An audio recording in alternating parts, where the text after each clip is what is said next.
accesses Little Road. As a planning commission member, I'm not speaking for the planning commission, but simply a member of the planning commission, feel that it's worthy of the board's consideration to look at a possible, we'll call it outreach to the applicant to perhaps consider a conservation easement. The property's application is essentially going to divide that large tract of land into two. They're going to retain one section as R1 zoned area, and the other will be retained as a separate property as a LI or industrial application and zoning.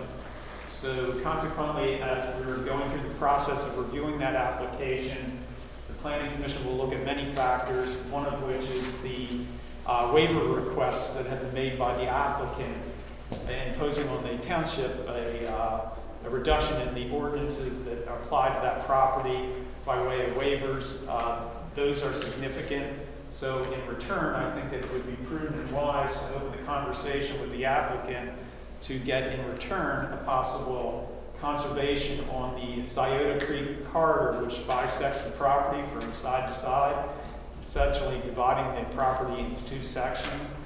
So we have an opportunity there to conserve a very valuable water resource and water course in our township, and also at that time to look for a trail easement that the possible, or that the township could use possibly into the future. So we have a precedence for doing that. We did that on Swamp Creek Road when a land development came through in 2015. So this kind of thing is not new to the township, but it really needs to take place at the onset of conversations with the applicant. So we're not trying to play catch up and impose things that they were not able to expect in the opening of the application to conversation. So this. I have a question. Sure. What is the timeline for this? Is there any urgency? Well, I think the one thing that maybe Carol, you can help me out here is that it's been, put in as an application. So I assume when they present, they will give us a timeline for when they would like to try to move this through for preliminary and final approval. So perhaps you can pick up on that. I'd love to. So this has been submitted as an application. It's under review to come before the Planning Commission on February 20th. I'm sure at that point, Phil will also bring this to everybody's attention, such that if the Planning Commission concurs with those recommendations, it can be part of the Planning Commission's recommendation for this board, and then this board would consider it from the Planning Commission recommendation. Yes. So you're just highlighting this for us, so we're aware of it. Correct. So you're not looking for any Absolutely. I don't think there's action needed to be taken at this particular time to see how those conversations develop, but I wanted you to be aware that I would be bringing that to the attention of our planning commission, and hopefully if it seems to be in favor, or they seem to be in favor of moving this forward as a proposal, you're aware of what I'm asking for here. The simple question that I have is the green that you out that it's drawn, that's pretty much following what the existing floodplain is. Yeah, actually, maybe you can help me out here, Carol. That's made on the plan also as a drainage easement area. So it's a 100-year floodplain that's designated there, but maybe you can explain the drainage easement and what the ramifications of that are on the plan. Well, I can say that the drainage easement would be encompassing the 100-year floodplain, because that is in your subdivision and land development ordinance that requires subdividers to isolate that and easement that. But as to what impact that has, other than you can't block the flow of water, it certainly wouldn't rise to the level of conservation and potential trail easement.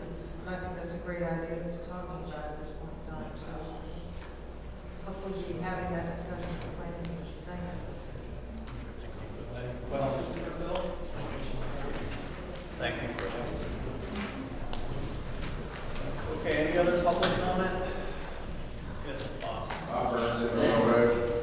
Back in the January meeting, I believe Terry Berger brought up about getting RFPs for a sewage engineer. Just wanted to see if there was any word on that yet. as far as I know, it's still in the works. RFPs are going out, or so we can go out, or It's been given to the board, waiting for feedback, and then it'll go out. thank you. Any other public comment?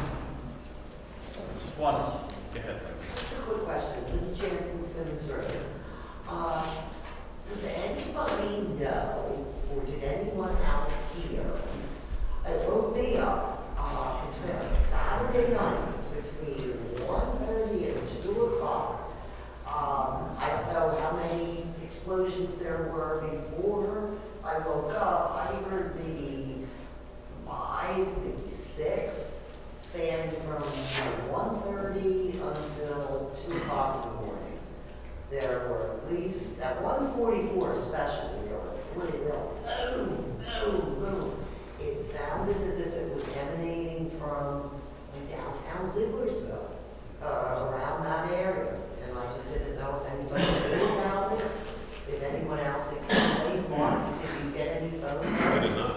We did Did you not. get any resident? Nope. Call me? Okay, then I guess it was just me. Well, if it's any consolation, for what it's worth, the Town Code Facebook page, there was some discussion on the Facebook page that people were asking about where it So came it wasn't from. just me, I wasn't imagining. No, you're not crazy. There were loud explosions on Saturday night, and, you know, who knows what they were about. No, it is. You know, I mean, I can see people setting off fireworks or whatever, you know, at a It sounded like party it was during the beyond day, the firework, but but not at 1:30 or 2 in the morning, you know. And then it just stopped. Burns in the Mill Road. Before the meeting started, I talked to the chief, explained to the chief that it was on the townhouse page, and there was probably 8 to 10 people that had commented on there. I know Warren was one of them, myself, I talked to Linda. Everybody's timing's somewhere between 1:35 and 1:50 on Saturday night, early Sunday morning. So, I mean, I think it's hard to figure out exactly where it's coming from. Scott just said he heard it as well, so I don't think we can pinpoint. It sounded like it was coming from Center. Did you hear that? He Yeah. thought it was coming up, I thought it was over there. Well, But the echo shots that were. It was just hard, because Probably came from. it was probably like, I heard it like behind my window, like towards, I was thinking like, Wawa, CVS. It's almost like someone was at the. I thought about that also. Okay. You know, that's, I think we're, unless somebody else has something to add. Yes. Jennifer Bush, 13 Short Road. We've had this before. The neighbors up on Swank Road behind me called me at 1:30 in the morning, asked me if I was all right because something exploded there. So this isn't the first time this is happening. I don't know what it is, but it really goes off. Okay. Anybody else? Okay, I just wanted to add, just to follow on quickly what Marla had said earlier. Me, personally, so I had to draft my letter of resignation this past week for the planning commission. And in doing so, it brought back a lot of memories of a lot of good people I worked with over the years. Had some really late nights once upon a time, and where we were trying to get our heads around, trying to feel like we were trying to make the right decision, trying to figure out what the developer wanted, what the township wanted, and what each other in the room wanted. Last is one of the people who, I worked closely with for many years and valued, his guidance. We had to make some very difficult decisions. We had a lot of good people who applied this year. And as far as the new planning commission goes, you're going to have your work cut out for you this year. There's a lot going on, but I'm confident, I think we're all confident that we have a good group of people in place. And we hopefully will have good participation, obviously not for just the planning commission people, but from our